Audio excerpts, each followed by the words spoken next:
নেশামো তোমার আসক্তি। সানা শেখ। পর্ব 2। আদনান রুমে এসে দেখে আইরিন রুমে নেই। ফোন রেখে শার্ট খুলে টাওয়েল আর ট্রাউজার নিয়ে বাথরুমে প্রবেশ করে। 10 মিনিট পর বাথরুম থেকে বেরিয়ে আসে। ড্রেসিং টেবিলের সামনে দাঁড়িয়ে চুল মুছতে মুছতে নিচু গলায় গান গাইতে শুরু করে। গুমনামি ইচ্ছের মতো। বাসালি ভালো না কত, ভালোবাসা দিচ্ছে দোহাই, আমাকে রোজ অবিরত, বরবাদ হয়েছি আমি তোর অপেক্ষায়, চুরমার করে দে আরো কিছু ইশারায়, আমাকে থাকতে দে, ডুবে ডাকতে দে, তোর নাম ধরে আমাকে। বাকিটুকু গাওয়ার আগেই আইরিনের গলার স্বর ভেসে আসে। মুখের উপর থেকে টাওয়েল সরিয়ে দরজার দিকে তাকায়। আইরিন দাঁড়িয়ে তাকিয়ে আছে ওর দিকেই। আদনান আইরিনের দিক থেকে চোখ সরিয়ে নিজের দিকে তাকায়। তারপর টাওয়েল দিয়ে দ্রুত শরীর ঢেকে নিয়ে বলে, নির্লজ্জ মেয়ে একটা, লজ্জা করে না এভাবে একটা ছেলের দিকে নজর দিতে?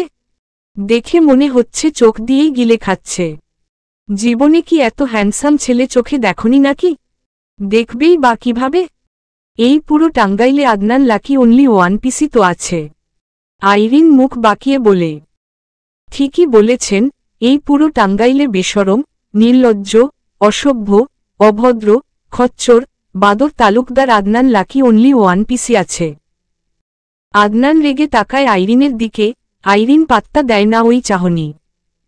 আলমারি থেকে নিজের ড্রেস বের করে নিয়ে বাথরুমে প্রবেশ করে। আদনান টাওয়েল বিছানায় ছুঁড়ে দিয়ে বরাবরের মতো একটা সাদা শার্ট গায়ে জোড়ায়। ফোন হাতে নিয়ে বন্ধুর কাছে যাওয়ার জন্য গেস্ট রুমের দিকে এগিয়ে যায়। আইরিন গোছল করে বাথরুম থেকে বেরিয়ে আসে। খাটের উপর ভেজা টাওয়েল দেখে আদনানকে বকাবকি করতে শুরু করে। অসভ্য লোক যেখানে সেখানে টাওয়েল ছুঁড়ে দেয় শুধু। বিছানা ভিজে গেছে বোধ হয় এতক্ষণে। দুপুরের খাবার খেয়ে নেয় সবাই। আদনানদের আগে খাওয়ানো হয়েছে, তারপর বাড়ির সবাই খেয়েছে। খাওয়া শেষ করে রাকিব, সাদমান আর সাদাফ মার্কেটে চলে যায় আদনানের বন্ধুদের জন্য শার্ট প্যান্ট কেনার জন্য। বরের সাথে আসা বরের বন্ধুদের সম্মানী হিসেবে শার্ট প্যান্ট দেয়া হবে। সন্ধ্যার পর তালুকদার বাড়ি থেকে মেহমান আসবে আদনানদের নেয়ার জন্য। তাদের জন্য রান্না করতে হবে, তাই সবাই রান্নার প্রস্তুতি শুরু করে। আবার সোফায় বসে আছে আদনান আর ওর বন্ধুরা। ওদের সাথে কথা বলছে কুলসুম বেগম, ওনার 2 বোন আর বোনের স্বামী। আইরিন রুমে চলে গেছে খাবার খেয়েই। আদনানকে সহ্য হচ্ছে না ওর। দেখলেই কেমন রাগ উঠে যাচ্ছে বারবার। ইচ্ছে করে গলা টিপে মেরে ফেলতে। ওর দিকে তাকায় যেন কেমন করে। মাগরিবের নামাজ শেষ হয়েছে একটু আগেই। সবাই উপস্থিত ড্রয়িং রুমে। কেউ বসে আছে, কেউ দাঁড়িয়ে আছে। আমজাদ শেখের ফোন লাগাতার বেজেই চলেছে। রিং হয়ে কেটে যায়, আবার বেজে ওঠে। আমজাদ শেখ বিরক্ত হয়ে ফোন ফ্লাইট মুডে দিয়ে রাখেন। এবার কল দে 100 বার করে। সাদমান জিজ্ঞেস করে কে এত বার করে কল করছে, আর আমজাদ শেখ রিসিভ কেন করছে না। আমজাদ শেখ সংক্ষেপে বলেন আদনান রকির ঘটনা। এখন আদনান রকি আর ওর বাবার ফোন থেকে কল আসছে বারবার। আইরিন সহ সাদমান আর সাদাফ পুরো থ হয়ে গেছে শুনে। বাকিরা পরে শুনলেও এই 3 শোনার বাকি ছিল। আইরিন আদনানের মুখের দিকে তাকায়। আদনান নিজের ফোনের স্ক্রিনে চোখ ডুবিয়ে আছে। এই ছেলে সারা দিন ফোনের মধ্যে কি করে কে জানে। হঠাৎ আইরিন বলে, এমনও তো হতে পারে কেউ আমাকে বিয়ে করার জন্য রকিদের কিডন্যাপ করিয়েছিল। উপস্থিত সবাই আইরিনের দিকে তাকায়। আজাদ শেখ বলেন, কে এমন করবে? আর যদি করেই থাকে তাহলে সে তোকে বিয়ে করল না কেন? সেই তো অন্য ছেলের সাথেই বিয়ে হল। এমনও তো হতে পারে যে কিডন্যাপ করিয়েছিল সেই। আইরিনের পুরো কথা শেষ হওয়ার আগেই আদনানের ফোনে রিং বেজে ওঠে। সবাই আবার আদনানের দিকে তাকায়। আদনান সোফা ছেড়ে উঠে আইরিনের রুমের দিকে এগিয়ে যায় ফোনে কথা বলার জন্য। আইরিন নিজেও আদনানের পেছনে পেছনে দ্রুত রুমের দিকে এগিয়ে যায়। আইরিন রুমে এসে দেখে আদনান চুপচাপ খাটের উপর বসে আছে। ফোনে কথা বলছে না, ফোনটা পাশে রয়েছে। আইরিন এসে আদনানের সামনে দাঁড়ায়, একদম মুখোমুখি হয়ে।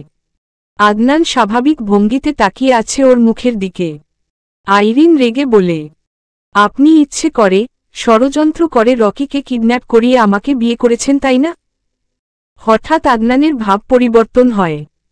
আইরিনকে টেনে এনে একে হাতে কোমর পেঁচিয়ে ধরে অন্য হাত গালে ছুঁয়ে বলে, উহু ষড়যন্ত্র নয়, সূক্ষ্ম প্ল্যান। আর মেয়েদের এত বুদ্ধি থাকতে নেই, এত সত্যি কথা বলতেও নেই। আপনি ইচ্ছে করে, প্ল্যান করে আমাকে বিয়ে করেছেন? একদম।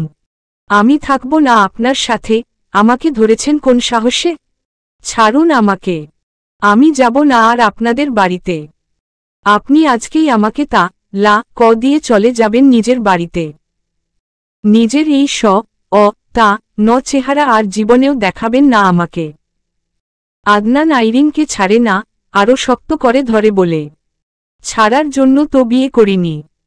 আইরিন আদনানের হাত থেকে নিজেকে ছাড়িয়ে নিয়ে রুম থেকে বেরিয়ে যায় রাগে ফোঁস করতে করতে।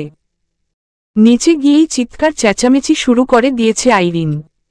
আদনান রুম থেকে স্পষ্ট শুনতে পাচ্ছে আইরিনের চিৎকার চেঁচামেচি। রিল্যাক্স মুডে পা ঝুলিয়ে রেখেই চিৎ হয়ে শুয়ে পড়ে। কতক্ষণ চিৎকার চেঁচামেচি করে আইরিন শান্ত হয়ে যায়।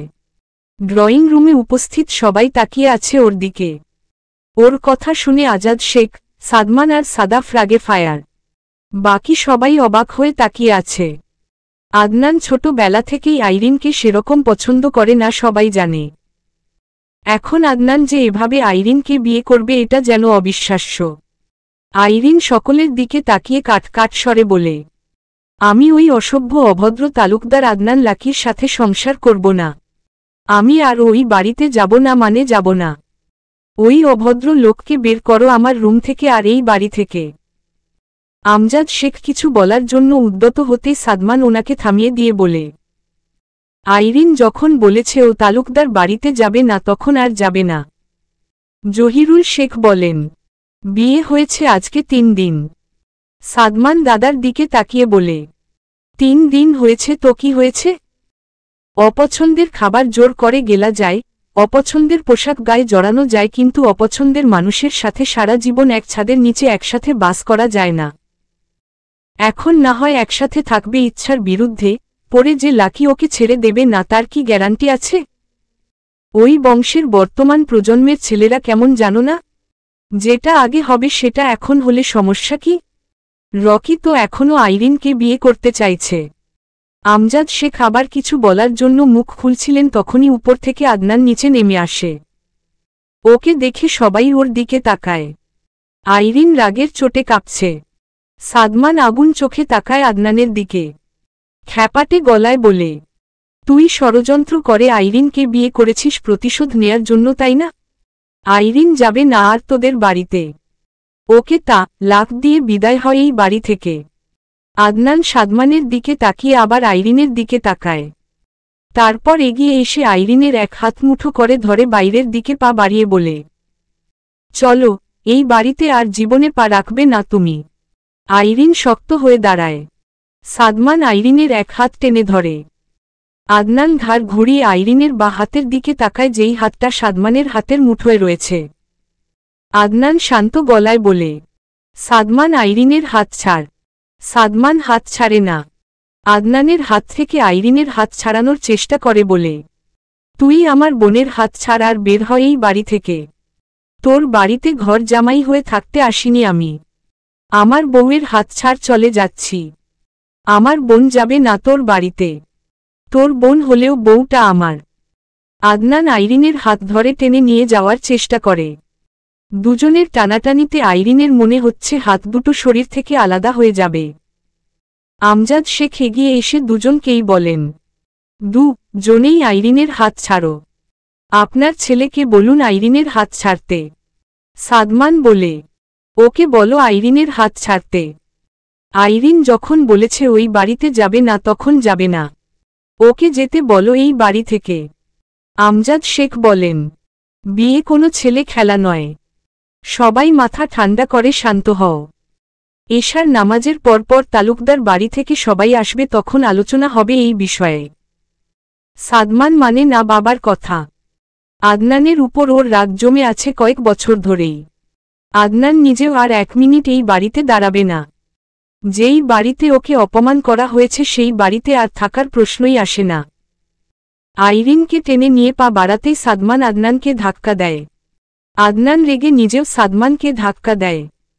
এক ধাক্কা, দুই ধাক্কা, এই ধাক্কাধাক্কিতে হাতাহাতি শুরু হয় দুজনের মধ্যে।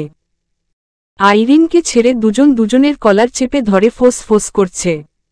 বাড়ির সবাই এসে দুজনকে আলাদা করার চেষ্টা করছে আর এটা সেটা বলছে, কিন্তু কেউ কাউকে ছাড়ছে না।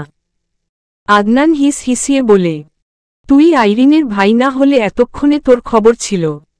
তালুকদার আদনান লাকির গায়ে হাত দেওয়ার পরিণাম হারে হারে টের পেতি এখন। সাদমান রাগে হুঁশ জ্ঞান হারিয়ে বলে, আমার বাল ছিঁড়ে উল্টে দিতি তুই। বের হ আমার বাড়ি থেকে, আর জীবনে এই বাড়িতে পা রাখবি না তুই।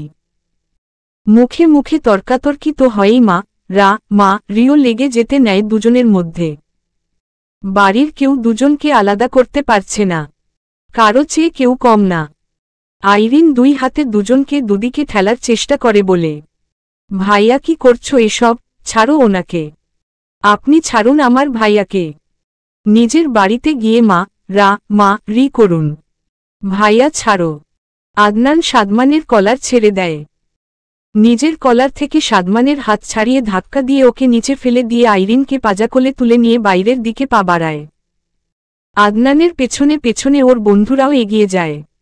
আইরিন আদনানের কোলে লাফালাফি করছে আর বকাবকি করছে ওকে। সাদমান নিচ থেকে উঠে বাইরের দিকে যাওয়ার চেষ্টা করলে জহিরুল শেখ নাতির হাত টেনে ধরেন। সাদমান গর্জন করে আদনানকে গালাগালি করে। দাদার হাত ছাড়ানোর চেষ্টা করে বলে, হাত ছাড়ো আমার, ওই লাকি আমার বোনকে নিয়ে চলে যাচ্ছে। জহিরুল শেখ বলেন, তুমি লাকির গায়ে হাত তুলে মোটেও ঠিক করনি সাদমান। আগে যা হয়েছে হয়েছে, বিয়েটা যেভাবে হোক হয়েছে, লাকি এখন এই বাড়ির জামাই। দাওয়াত দিয়ে এনে মেয়ে ধরে অপমান করা মোটেও ভালো কাজ নয়। এই কাহিনী এখন কোথায় থেকে কোথায় গড়াবে কে জানে। ওই বাড়ির সবাই এখন আইরিনকে কথা শোনাবে। একবার বলেছি তো, দুই বাড়ির সবাই একসাথে বসে আলোচনা করব। লাকি সত্যি সত্যিই রকিকে কিডন্যাপ করেছিল কিনা সেটা তো এখনও শিওর না আমরা। আইরিন রাগের মাথায় কি বলল না বলল সেসবের জের ধরে এমন করাটা মোটেও উচিত হয়নি তোমার। আমজাদ শেখ কিছু না বলে রেগে নিজের রুমের দিকে এগিয়ে যান। ওনার পেছনে পেছনে নাবিলা বেগম নিজেও এগিয়ে যান। আমজাদ শেখ কেমন যেন করছেন, ওনার প্রেশার বেড়ে গেছে বোধ হয় আবার। আইরিনকে পাজাকোলে নিয়ে তালুকদার বাড়ির ভেতর প্রবেশ করে আদনান আর ওর পেছনে পেছনে ওর বন্ধুরা। আদনানের মুখ রাগে লাল হয়ে আছে, চুলগুলো এলোমেলো হয়ে গেছে। আইরিন লাফালাফি করছে আর ওকে নামিয়ে দিতে বলছে। বাড়ির সবাই সোফা ছেড়ে উঠে ওদের দিকে এগিয়ে আসে। আদনানকে কিছু জিজ্ঞেস করলেও আদনান কিছু বলে না, সিঁড়ি বেয়ে সোজা নিজের রুমের দিকে এগিয়ে যায়।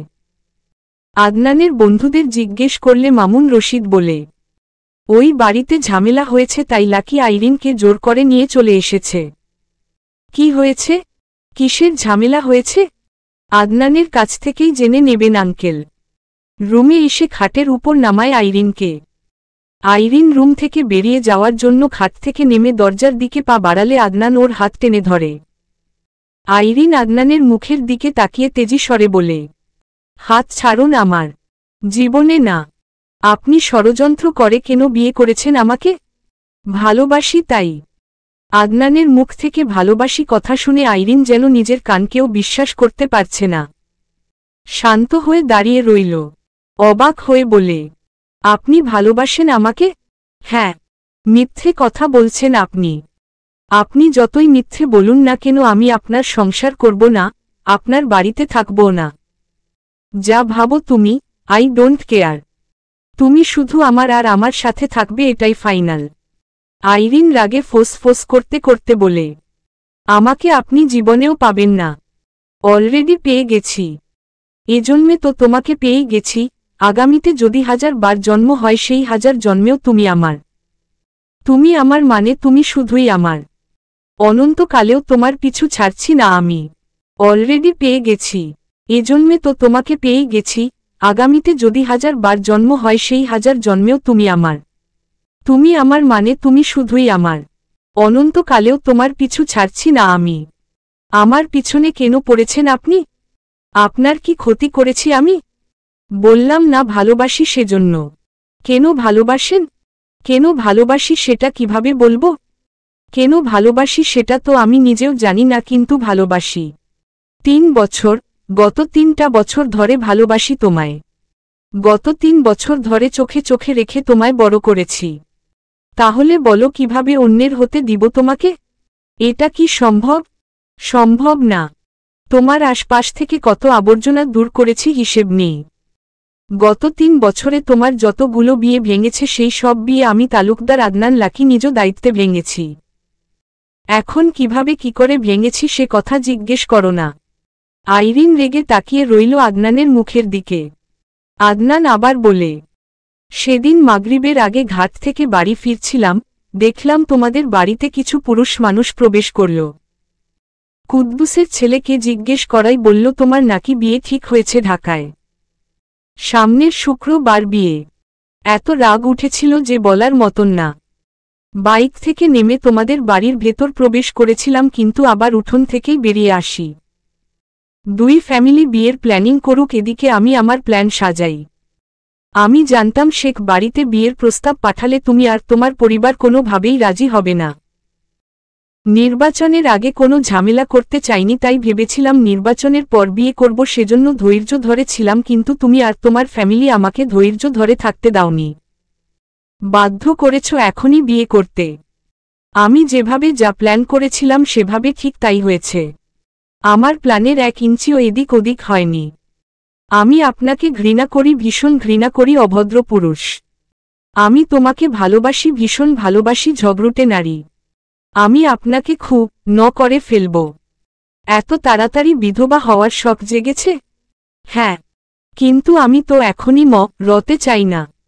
তোমার হাত ধরে পথ চলা এখনো বাকি। তোমার সাথে সংসার করা বাকি। বাবা হওয়া বাকি, আরও কত কিছু বাকি রয়ে গেছে এখনো। আমার কত স্বপ্ন তোমাকে নিয়ে, রে গেলে এসব স্বপ্ন তো স্বপ্নই রয়ে যাবে। আমি থাকব না আপনার সাথে, আর না থাকব এই বাড়িতে। আমি বেঁচে আছি যতদিন ততদিন তুমি আমার সাথেই থাকবে। আমি মরে গেলেও তুমি এই বাড়িতেই থাকবে। আপনাকে সহ্য হয় না আমার। হয়ে যাবে, সহ্য হয়ে যাবে খুব শীঘ্রই। অল্প কিছু দিনের মধ্যেই তুমি আমাকে ভালোবাসবে। তখন তুমি নিজেই আমার কাছ থেকে দূরে সরতে চাইবে না। আমি দূরে থাকলে কাছে পাওয়ার জন্য ছটফট করবে। আইরিন কাট স্বরে বলে, জীবনেও না। আদনান ঠোঁট জোড়া প্রশস্ত করে বলে, এটাই হবে। আমার কথাগুলো মিলিয়ে নিও। এমনটা কখনো হবে না। ছোটবেলা থেকে আপনি আমার সবচেয়ে অপছন্দের মানুষ, আর সেটাই থাকবেন সব সময়। সময়ই বলে দেবে সব কিছু। আপনি ষড়যন্ত্র করে ঠকিয়ে বিয়ে করেছেন আমাকে। তোমাকে আগেই বলেছি আমি। আমার যা একবার পছন্দ হয় সেটা যে কোনো কিছু হতে পারে, তা আমি যে কোনো উপায়ে নিজের করেই ছাড়ি, হয় আপোষে নয়তো ছিনিয়ে অথবা অন্য কোনো উপায়ে, তবে সেটা নিজের করে তবেই ছাড়ি। আমি তালুকদার আদনান লাকি কখনো হারতে শিখিনি, আর না কিছু স্যাক্রিফাইস করতে শিখেছি। আমি তো কম্প্রোমাইজও করি না, সেখানে স্যাক্রিফাইস করার প্রশ্নই আসে, আর সেটা যদি হও তুমি তাহলে তো আরও না। আমার জীবনের সবচেয়ে বড় পাওয়া তুমি তালুকদার আফসানা আইরিন। আইরিন রেগে কটমট করে বলে, আমি তালুকদার বংশের না, আমি শেখ বাড়ির মেয়ে। আদনান হেসে বলে, আসলেই? শেখ বাড়িতে বড় হলেই কি তুমি শেখ বাড়ির মেয়ে হয়ে যাবে? তোমার শরীরের প্রত্যেকটা শিরায় উপশিরায় তো তালুকদার বংশের রক্ত। আমি ঘৃণা করি এই তালুকদার বংশকে, আর এই আপনাকেও।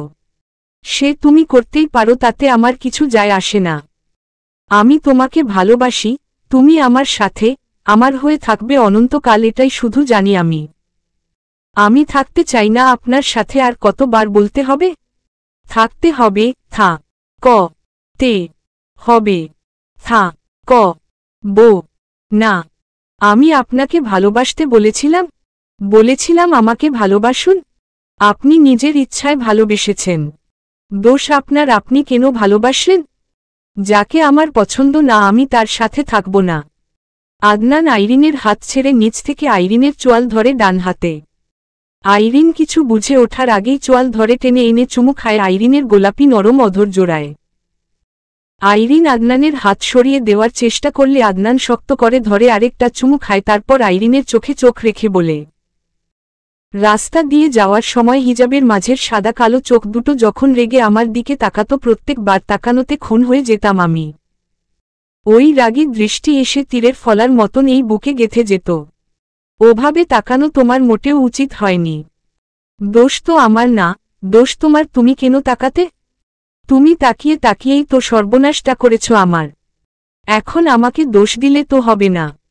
ঝাড়ি দিয়ে আদনানের হাত সরিয়ে দেয় আইরিন। নিজের অধর জোড়া হাতের উল্টো পাশ দিয়ে মুছে তেজি স্বরে বলে, আপনি ছোবেন না আমাকে। আমাকে ছোঁয়ার অধিকার আমি দেইনি আপনাকে। আদনান গা ঝাঁকিয়ে হেসে বলে, অধিকার? আমাকে অধিকার শেখাতে এসো নামিয়ে, তাহলে আর আমার হাত থেকে রেহাই পাবে না। কি করবেন আপনি? অনেক কিছু যা তোমার কল্পনার বাইরে।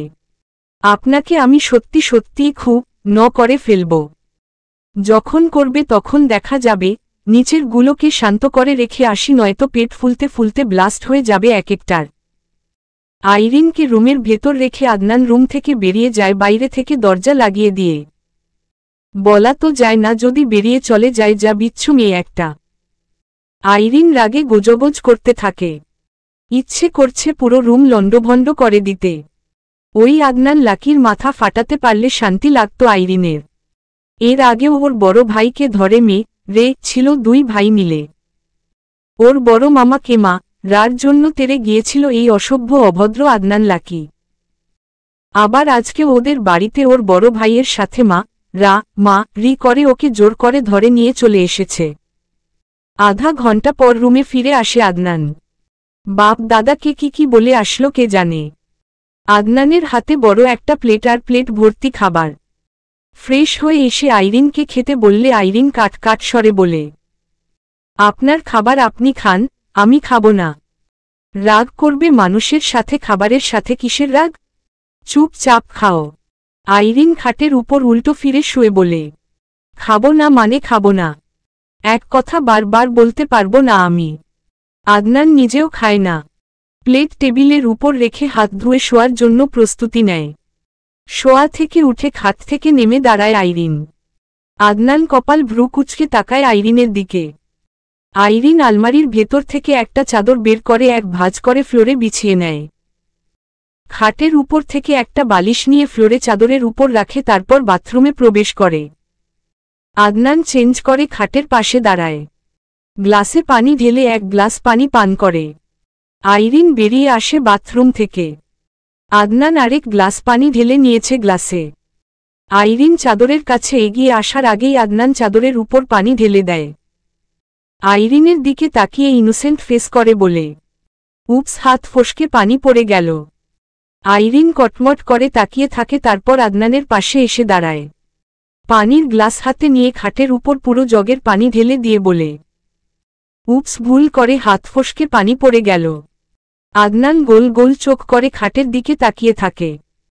আইরিন চাদর গুটিয়ে ফ্লোরের পানি মুছে চাদর দূরে সরিয়ে রেখে ফ্লোরেই শুয়ে পড়ে বালিশে মাথা রেখে। আদনান হাতের গ্লাস রেখে দেয়। রুমের বড় লাইট অফ করে ডিম লাইট অন করে। আইরিনের পাশে এসে দাঁড়ায়। কোনো কথা ছাড়াই আইরিনের উপরে উঠে লম্বা হয়ে শুয়ে পড়ে।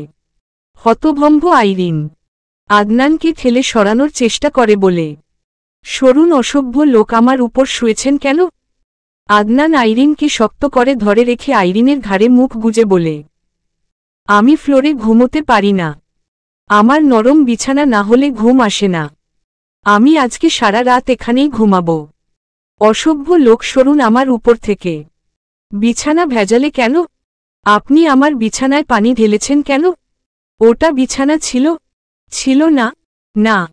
আপনি সরবেন কি না? সরব না। লজ্জা করে না একটা মেয়ের গায়ের উপর উঠে শুয়ে থাকতে? একটা মেয়ে না, এটা আমার বউ। আইরিন আদনানকে নিজের উপর থেকে সরানোর চেষ্টা করে, কিন্তু পারে না, উল্টো নিজের পিঠে ব্যথা পাচ্ছে। সরাতে না পেরে হাল ছেড়ে বলে, হাতির মতো শরীর পাহাড়ের মতো ভারী, লজ্জা হওয়া উচিত এত বড় শরীর নিয়ে ছোট একটা মেয়ের গায়ের উপর উঠে শুয়ে থাকতে। হাতির মতো শরীর, পাহাড়ের মতো ভারী, এই শরীরের নিচেই প্রতি রাতে তোমাকে পিষ্ট হতে হবে। অসভ্য লোক, সরুন, পিঠে ব্যথা পাচ্ছি আমি। আইরিনের উপর থেকে নেমে পাশে শোয় আদনান। আইরিন সরে যাওয়ার আগেই 4 হাত পা দিয়ে আষ্টেপিষ্টে আঁকড়ে ধরে আদনান। আইরিন আবারও ছটফট করে বলে, সমস্যা কি আপনার? এভাবে ধরেছেন কেন? আমার বউ, আমি যেভাবে খুশি সেভাবে ধরব, তাতে তোমার কি? শরীরটা আমার, বউটা আমার। আল্লাহ তায়ালা আপনাকে বোধহয় এতটুকুও লজ্জা শরম দেয়নি। লজ্জা শরম আছে বলেই কাপড় চোপড় পরে থাকি, নয়তো থাকতাম না। কাপড় চোপড় পরে। আইরিন চুপ হয়ে যায়, এই লোকের সাথে জীবনেও কথায় পারবে না। একটু পরেই আইরিনকে ছেড়ে উঠে বসে আদনান। আইরিন দ্রুত শোয়া থেকে উঠে দূরে সরে যায়। আদনান ঘাড় ঘুরিয়ে আইরিনের দিকে তাকায়। আদনান বসা থেকে উঠে রুমের বড় লাইট অন করে। বিছানার দিকে তাকিয়ে দেখে শোয়ার মতো কোনো অবস্থা নেই। যেখানেই শুবে শরীর ভিজবেই। কটমট করে তাকায় আইরিনের দিকে। আইরিন চুপচাপ বসে আছে ফ্লোরে। আদনান বলে, এই বালের ফ্লোরে ঘুমানো যায়? 2 মিনিটেই পুরো শরীর ব্যথা হয়ে গেছে। আইরিন রাগী স্বরে বলে, এতক্ষণ যে হাতির মতো শরীর টানিয়ে আমার উপরে শুয়েছিলেন, আমার শরীর ব্যথা করছে না? পানি কে ঢালতে বলেছিল? 100 বার ঢালব। আমিও 100 বার শোব। আদনান বিছানার দিকে আবার তাকিয়ে আইরিনের দিকে তাকায়, তারপর বলে, আমি ফ্লোরে ঘুমোতে পারবো না। তাতে আমি কি করব? ঘুমোতে পারবেন না সেটা আপনার সমস্যা, আমার না। অন্য রুমে গিয়ে যে ঘুমাবো সেটাও হবে না, সব রুম বন্ধ। আপনার বন্ধুর সাথে গিয়ে ঘুমান। আর তুমি? আমি এখানেই থাকব। 28 বছর পার করে 29 বছর হয়ে গেছে বউ ছাড়া থেকেছি, আর থাকতে পারবো না। আমার ধারে কাছে আসবেন না আপনি। আরেকবার আমার কাছে আসলে খবর আছে। আদনান তখনই দ্রুত পায়ে আইরিনের সামনে এসে দাঁড়ায়। ঝুঁকে পড়ে এক হাতে আইরিনের গাল টিপে বলে, এই যে এসেছি, কি করবে তুমি? আদনানের হাতে আঘাত করে ঝাড়ি দিয়ে হাতটা সরিয়ে দেয় আইরিন। আঙ্গুল তুলে শাসিয়ে বলে, আর একবার আমাকে ছুলে খবর আছে বলে রাখলাম, অভদ্র অসভ্য লোক একটা। আদনান 2 হাতে আইরিনের মাথা চেপে ধরে আরও একটু ঝুঁকে টপাটপ বেশ কয়েকটা চুমু খায় নরম গোলাপি ওষ্ঠ জোড়ায়। আইরিন রেগে আদনানের হাত ধরে জোরসে এক কা ম র বসায়। কা ম র খেয়ে আদনানের উজ্জ্বল শ্যামবর্ণের মুখটা লালবর্ণ ধারণ করেছে, তবে মুখ দিয়ে একটা টু শব্দ বের হচ্ছে না। আইরিনের সামনে পায়ের উপর ভর করে বসে তাকিয়ে রইল। আদনানের হাত ছেড়ে দেয় আইরিন। কামড় দেয়ার জায়গাটুকু ফুলে কেমন যেন হয়ে গেছে। দেখে মনে হচ্ছে ওইটুকু জায়গার চামড়া মাংস কামড় দিয়ে তুলে আলাদা করে ফেলেছে। আদনান নিজেও হাতের দিকে তাকায়। হায়রে মেয়ের রাগ রে। বাম হাতটা এগিয়ে দিয়ে আদনান বলে, রাগ না কমলে এটাতেও দাও। মুখ ঘুরিয়ে নেয় আইরিন। আদনান তাকিয়ে থাকে আইরিনের মুখের দিকে। এই মেয়ে তো ওর গলায় ছুরি চালাতেও 2 মিনিট ভাববে না। আদনান বসা থেকে উঠে দাঁড়ায়। বিছানার চাদর তুলে নিচে রাখে, তারপর বালিশ দুটো। বিছানার উপর থেকে ম্যাট্রেসটা তুলে উল্টো করে বিছায় আবার। ম্যাট্রেসের এপাশ যদিও একটু শক্ত, তবে ফ্লোরের মতন না। আরামেই ঘুমোনো যাবে। ওয়ার্ড্রোব থেকে বিছানার চাদর বের করে বিছিয়ে নেয়। নিচ থেকে বালিশ 3টা তুলে বিছানায় রাখে। জীবনে যা না করেছে আজ বউয়ের জন্য তাই করল। কোনো দিন নিজের বালিশটা ঠিক করে রাখেনি যেই ছেলে, সেই ছেলে আজ বউয়ের জন্য পুরো বিছানা উল্ট পালট করে ঠিক করল। আদনান নিজের ডান হাতের দিকে তাকায়। প্রচণ্ড রকমের ব্যথা করছে। কি জোরেই নাকামড়টা দিয়েছিল। ঘুরে আইরিনের দিকে তাকায়। এখনও আগের মতোই ফ্লোরে বসে আছে, তাকিয়ে আছে ওর দিকেই। মনে মনে কি প্ল্যান করছে কে জানে। রাগের মাথায় রাতে না আবার জামাইকে সত্যি সত্যিই খুন করে বসে, এই মেয়েকে দিয়ে আর বিশ্বাস নেই। বাথরুম থেকে হাত মুখ ধুয়ে আসে আদনান। খালি জগটা হাতে নিয়ে রুম থেকে বের হয়ে যায়। কয়েক মিনিট পর পানি ভর্তি জগ হাতে রুমে ফিরে আসে। আইরিন এখনও আগের মতোই বসে আছে, একটুও নড়াচড়া করেনি বোধ হয়। এত তেজ এইটুকুনি শরীরে। শরীর প্রতিটা ইঞ্চি রাগে জেদে টুইটুম্বর। গ্লাসে পানি ঢেলে আইরিনের পাশে রাখে, তারপর খাবারের বড় প্লেটটা হাতে নিয়ে আইরিনের সামনে এসে 2 পা ভাঁজ করে বসে। আইরিন মুখ ঘুরিয়ে অন্য দিকে তাকিয়ে থাকে। আদনান ভাত মেখে আইরিনের মুখের সামনে ধরে বলে, হা করো। আইরিন হা করে না, মুখে কিছু বলেও না। আদনান বাম হাতে আইরিনের চোয়াল ধরে নিজের দিকে ফেরায় মুখ। শান্ত গলায় বলে, খাও। খাবো না। খিদে পেয়েছে তো খাবে না কেন? এখন না খেলে সকালে খেতে হবে না? সকালে না খেলেও দুপুরে না খেয়ে থাকতে পারবে? না খেয়ে রে যাব তাও খাবো না। এত জেদ ভালো না, ভালোভাবে বলছি খাও। আপনাদের জেদ থাকতে পারবে অথচ অন্য কারো জেদ থাকতে পারবে না, তাই না? আমি বলেছি এই কথা? খাবো না আমি, সরুন আমার সামনে থেকে। আমিও কিন্তু খাইনি। আমি খেতে নিষেধ করেছি? খাবার হাতে নিয়েই তো বসে আছেন, খেতে নিষেধ করেছে কে? তুমি না খেলে আমি কিভাবে খাব? হাত দিয়ে তুলে মুখে পুরবেন, তারপর গলা দিয়ে গিলে পেটে নিবেন। হা করো। আইরিন ঝাড়ি দিয়ে বলে, বলছি না খাবো না, শুনতে পান না? আদনান নিজেও রেগে ধমক দিয়ে বলে, থাটিয়ে মারব এক চর। ভালোভাবে বলছি, ভাল্লাগছে না? হা কর তাড়াতাড়ি।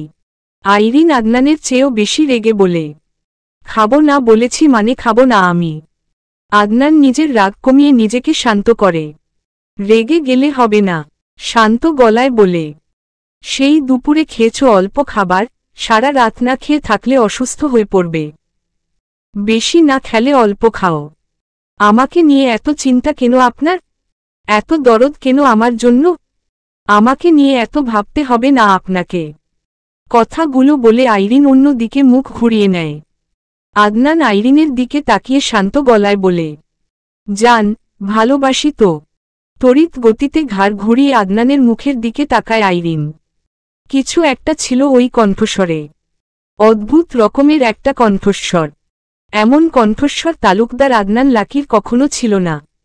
এমন মায়ামো কণ্ঠস্বর তালুকদার আদনান লাকির হতেই পারে না। আইরিন হাত ধুয়ে এসে নিজের হাতে খাওয়া শুরু করে, আদনানের হাতে খাবে না। আদনান কিছু সময় আইরিনের মুখের দিকে তাকিয়ে থেকে নিজেও খাওয়া শুরু করে, এক প্লেটে দুজন। প্লেটের খাবার প্রায় শেষ। খাওয়ার মাঝে আইরিন একবারও আদনানের মুখের দিকে তাকায় না। প্লেটের দিকে তাকিয়ে চুপচাপ খেয়ে যায়। আইরিন পোলাও মাংস মুখে দেওয়ার জন্য আবার তুলতেই আদনান বাম হাতে আইরিনের হাতটা খপ করে ধরে। আইরিন চোখ তুলে আদনানের মুখের দিকে তাকায়। কিছু বলবে তার আগেই আদনান আইরিনের হাতটা টেনে এনে হাতের খাবারটুকু নিজের মুখে পুরে নেয়। রাগে আইরিনের মুখ আবার লাল হয়ে ওঠে মুহূর্তেই। আদনান মুখের খাবার গিলে আইরিনের হাতের আঙ্গুলগুলো চেটে পুটে পরিষ্কার করে ছেড়ে দেয় হাত। আইরিন কিংকর্তব্যবিমূঢ় হয়ে তাকিয়ে আছে আদনানের মুখের দিকে। এই মানুষটা কি দিয়ে তৈরি? আদনান হাতে পোলাও মাংস তুলে আইরিনের চোয়াল চেপে ধরে দ্রুত আইরিনের মুখে পুরে দেয়। আইরিন রেগে বসা থেকে উঠে দাঁড়ায়। মুখের খাবার গিলে নিয়ে রাগে ফোঁস ফোঁস করতে করতে বাথরুমে প্রবেশ করে, খাবেই না আর। আদনান শরীর ঝাঁকিয়ে হেসে উঠে বাকি খাবার শেষ করে। তালুকদারের নাতনিকে খাওয়াতে অনেক প্যারা সহ্য করতে হয়েছে আজকে। হাজারবার বলার পর খেতে বসেছিল। আদনান হাত ধুয়ে এসে দেখে আইরিন দাঁড়িয়ে আছে এখনো। আবার পানি খাওয়ার জন্য গ্লাসে পানি ঢালতে ঢালতে বলে, না শুয়ে দাঁড়িয়ে আছো কেন? কোলে তুলে নিয়ে শোয়াতে হবে? আইরিন দাঁতে দাঁত চেপে বলে, শোবো না আমি আপনার সাথে। আমার সাথে না শুলে কার সাথে শোবে? তেরো সাথে। আদনান পানি খেয়ে গ্লাস রেখে আইরিনের কাছে এগিয়ে আসে। মুচকি হেসে বলে, মনে করো ওই তটাই আমি। এখন আসো ঘুমাবো। আদনান আইরিনের হাত ধরতে নিলে আইরিন নিজেই খাটে উঠে শুয়ে পড়ে। আদনান লাইট অফ করে শুয়ে পড়ে। আইরিন উল্টো ফিরে শোয়। আদনান আইরিনের কাছে এগিয়ে আসে। জোর করে টেনে আইরিনকে নিজের দিকে ফেরায়। আইরিন রাগী স্বরে বলে, ছাড়ুন আমাকে। কেন ছাড়? আপনার ছোঁয়া সহ্য হয় না আমার। অনন্তকাল সহ্য করতে হবে। ছাড়ুন। আদনান ছাড়ে না, উল্টো শক্ত করে জড়িয়ে ধরে বলে, নো ছাড়াছাড়ি। সকালে ঘুম থেকে উঠে ফ্রেশ হয়ে ফজরের নামাজ আদায় করে রুম থেকে বেরিয়ে আসে আইরিন। ড্রয়িং রুমে আসতেই শাশুড়ি মায়ের সাথে দেখা হয়। দুজন একসাথেই প্রবেশ করে রান্নাঘরে।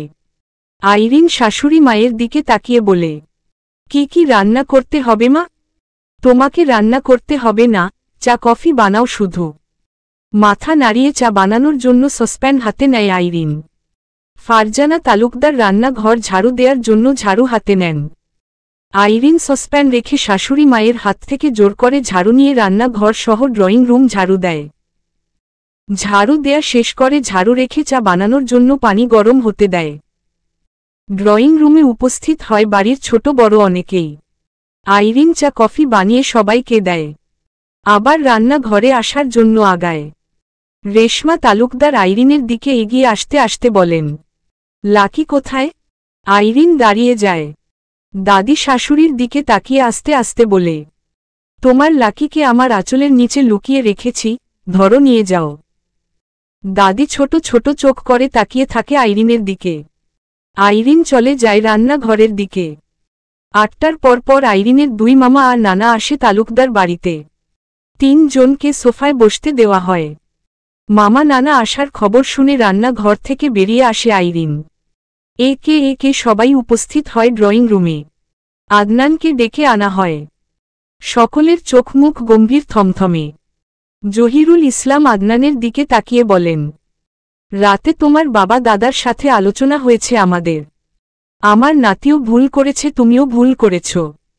তোমাদের দুজনের একজনেরও উচিত হয়নি নিজেদের মধ্যে ওভাবে হাতাহাতি করা।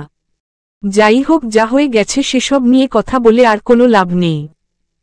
যা হয়ে গেছে তা হয়ে গেছে, সেসব নিয়ে ভেবে কথা বাড়ানোর কোনো মানে হয় না। রাগারাগি রেষারেষি বাদ দিতে হবে এখন। আদনান গম্ভীর গলায় বলে, দিলাম বাদ, কিন্তু আমি আর আমার বউ কোনো দিন শেখ বাড়িতে যাব না। আপনারা সবাই এখানে আসবেন, এই বাড়ির সবাই যাবে।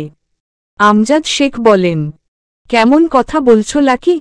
তুমি কেন যাবে না আর আইরিন বা কেন যাবে না? কেমন কথা বলছি? আমি যাব না ওই বাড়িতে, যেখানে আমি যাব না সেখানে আমার বউ কেন যাবে? চলবে।